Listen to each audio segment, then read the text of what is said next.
യോശുവയുടെ പുസ്തകം 2-ാം അധ്യായം. അനന്തരം നൂന്റെ മകനായ യോശുവ രഹസ്യമായി ഒറ്റുനോക്കേണ്ടതിന് ശിത്തീമിൽ നിന്ന് 2 പേരെ അയച്ചു. നിങ്ങൾ പോയി ദേശവും യെരിഹോ പട്ടണവും നോക്കി വരുവിൻ എന്ന് പറഞ്ഞു. അവർ പുറപ്പെട്ട് രാഹാബ് എന്നു പേരുള്ള വേശ്യയുടെ വീട്ടിൽ ചെന്ന് അവിടെ പാർത്തു. ഇസ്രായേൽ മക്കളിൽ ചിലർ ദേശത്തെ ശോധന ചെയ്യുവാൻ രാത്രിയിൽ ഇവിടെ വന്നിരിക്കുന്നുവെന്ന് യെരിഹോ രാജാവിന് അറിവ് കിട്ടി.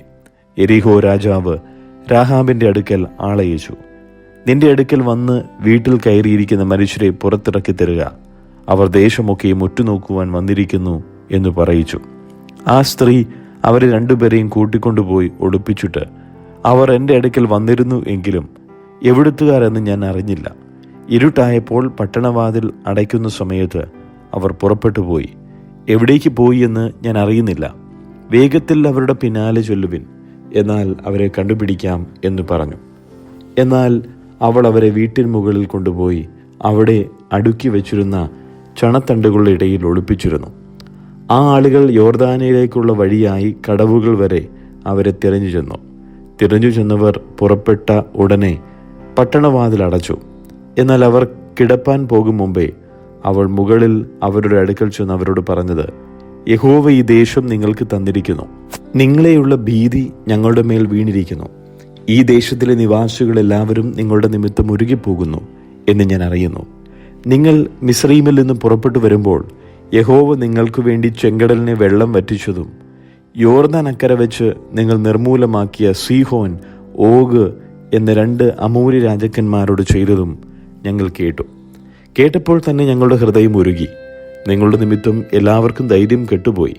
നിങ്ങളുടെ ദൈവമായ യഹോവ തന്നെ മീതെ സ്വർഗത്തിലും താഴെ ഭൂമിയിലും ദൈവമാകുന്നു.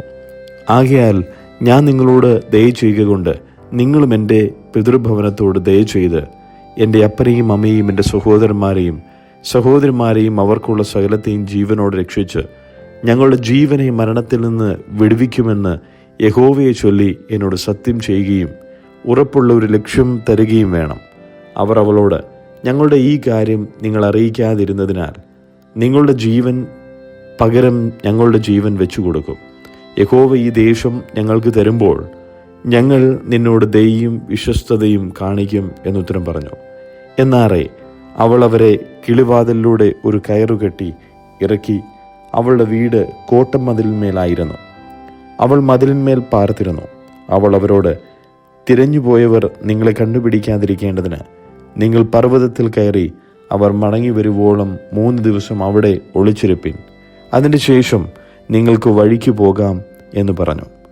അവർ അവളോട് പറഞ്ഞത്, ഞങ്ങൾ ഈ ദേശത്ത് വരുമ്പോൾ നീ ഞങ്ങളെ ഇറക്കിവിട്ട ഈ കിളിവാതിൽക്കൽ ഈ ചുവപ്പ് ചരട് കെട്ടുകയും നിന്റെ അപ്പനെയും അമ്മയെയും സഹോദരന്മാരെയും പിതൃഭവനത്തെയൊക്കെയും നിന്റെ അടുക്കൽ വീട്ടിൽ വരുത്തിക്കൊള്ളുകയും വേണം. അല്ലെങ്കിൽ നീ ഞങ്ങളെ കൊണ്ട് ചെയ്യിച്ചു സത്യത്തിൽ നിന്ന് ഞങ്ങൾ ഒഴിവുള്ളവരാകും. ആരെങ്കിലും വീട്ടുവാതിലിന് പുറത്തിറങ്ങിയാൽ അവൻ്റെ രക്തം അവൻ്റെ തലമേലിരിക്കും. ഞങ്ങൾ കുറ്റമില്ലാത്തവരാകും. നിന്നോടുകൂടെ വീട്ടിൽ ഇരിക്കുമ്പോൾ വല്ലവനും അവൻ്റെ മേൽ കൈവച്ചാൽ അവൻ്റെ രക്തം ഞങ്ങളുടെ തലമേലിരിക്കും.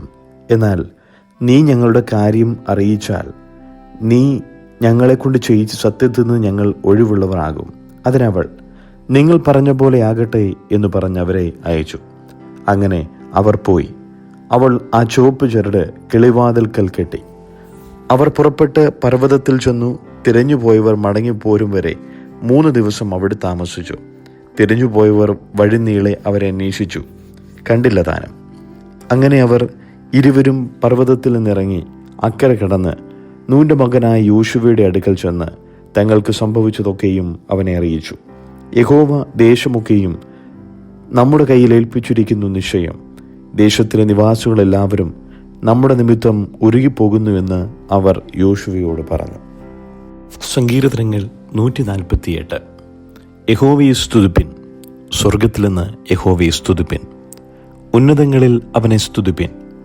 അവൻ്റെ സകല ദൂതന്മാരുമായുള്ളവരെ അവനെ സ്തുതിപ്പിൻ. അവൻ്റെ സർവ്വസൈന്യവുമേ അവനെ സ്തുതിപ്പിൻ. സൂര്യചന്ദ്രന്മാരെ അവനെ സ്തുതിപ്പിൻ. പ്രകാശമുള്ള സകല നക്ഷത്രങ്ങളുമായുള്ളവേ അവനെ സ്തുതിപ്പിൻ. സ്വർഗാതിസ്വർഗവും ആകാശത്തിനു മീതെയുള്ള വെള്ളവുമായുള്ളവേ അവനെ സ്തുതിപ്പിൻ. അവൻ കൽപ്പിച്ചിട്ട് അവ സൃഷ്ടിക്കപ്പെട്ടിരിക്കയാൽ അവ യഹോവയുടെ നാമത്തെ സ്തുതിക്കട്ടെ. അവൻ അവയെ സദാകാലത്തേക്കും സ്ഥിരമാക്കി ലംഘിക്കരുതാത്ത ഒരു നിയമം വെച്ചുമിരിക്കുന്നു. തിമിംഗലങ്ങളും എല്ലാ ആഴികളുമായുള്ളവയെ ഭൂമിയിൽ നിന്ന് യഹോവയെ സ്തുതിപ്പിൻ. തീയും കന്മഴയും ഹിമവും ആവിയും അവൻ്റെ വചനമനുഷ്ഠിക്കുന്ന കൊടുങ്കാറ്റും പർവ്വതങ്ങളും സകല കുന്നുകളും ഫലവൃക്ഷങ്ങളും സകല ദേവദാരുക്കളും മൃഗങ്ങളും സകല കന്നുകാലികളും ഇഴജന്തുക്കളും പർവ്വജാതികളും ഭൂമിയിലെ രാജാക്കന്മാരും സകല വംശങ്ങളും ഭൂമിയിലെ പ്രഭുക്കന്മാരും സകല ന്യായാധിപന്മാരും യുവാക്കളും യുവതികളും വൃദ്ധന്മാരും ബാലന്മാരും ഇവരൊക്കെയും യഹോവയെ നാമത്തെ സ്തുതിക്കട്ടെ. അവൻ്റെ നാമം മാത്രം ഉയർന്നിരിക്കുന്നത്, അവൻ്റെ മഹത്വം ഭൂമിക്കും ആകാശത്തിനും മേലായിരിക്കുന്നു. തന്നോട് അടുത്തിരിക്കുന്ന ജനമായി ഇസ്രായേൽ മക്കളായ തൻ്റെ സകല ഭക്തന്മാർക്കും പുകഴ്ചയായി അവൻ സ്വജനത്തിന് ഒരു കൊമ്പിനെ ഉയർത്തിയിരിക്കുന്നു. യഹോവയെ സ്തുതിപ്പിൻ. റോമാലേഖനം 6-ാം അധ്യായം. ആകയാൽ നാം ഇത് പറയേണ്ടു, കൃപ പെരുകേണ്ടതിന് പാപം ചെയ്തുകൊണ്ടിരിക്കുകയെന്നോ ഒരു നാളും അരുത്. പാപസംബന്ധമായി മരിച്ചവരായ നാം ഇനി അതിൽ ജീവിക്കുന്നത് എങ്ങനെ? അല്ല, യേശുക്രിസ്തുവിനോട് ചേരുവാൻ സ്നാനമേറ്റവരായ നാം എല്ലാവരും അവൻ്റെ മരണത്തിൽ പങ്കാളികളാകുവാൻ സ്നാനമേറ്റിരിക്കുന്നുവെന്ന് നിങ്ങൾ അറിയുന്നില്ലയോ? അങ്ങനെ നാം അവൻ്റെ മരണത്തിൽ പങ്കാളികളായി തീർന്ന സ്നാനത്താൽ അവനോടുകൂടെ കുഴിച്ചിടപ്പെട്ടു.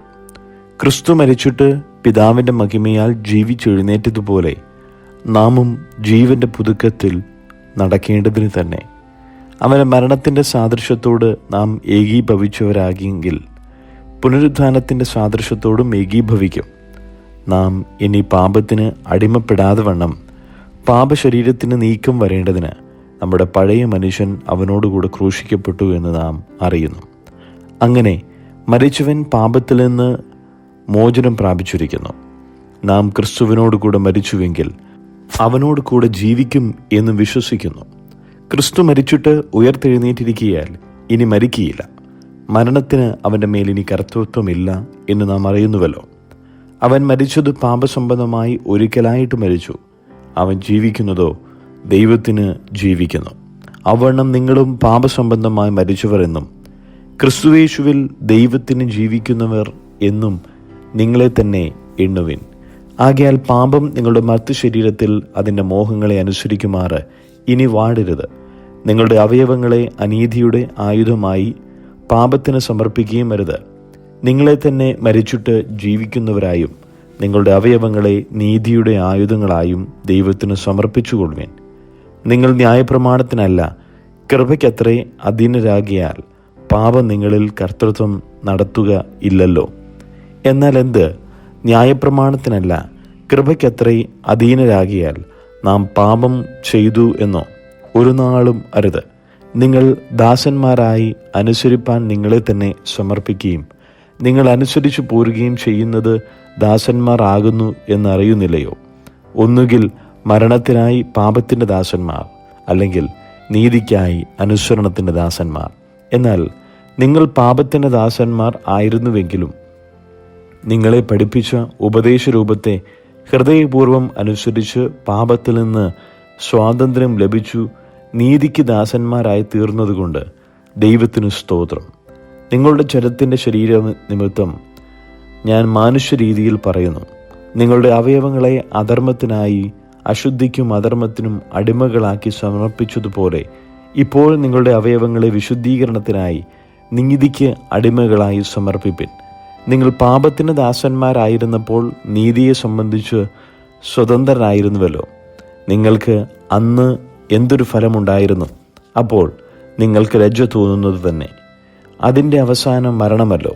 എന്നാൽ ഇപ്പോൾ പാപത്തിൽ നിന്ന് സ്വാതന്ത്ര്യം ലഭിച്ച് ദൈവത്തിന് ദാസന്മാരായിരിക്കിയാൽ നിങ്ങൾക്ക് ലഭിക്കുന്ന ഫലം വിശുദ്ധീകരണവും അതിൻ്റെ അന്തം നിത്യജീവനുമാകുന്നു.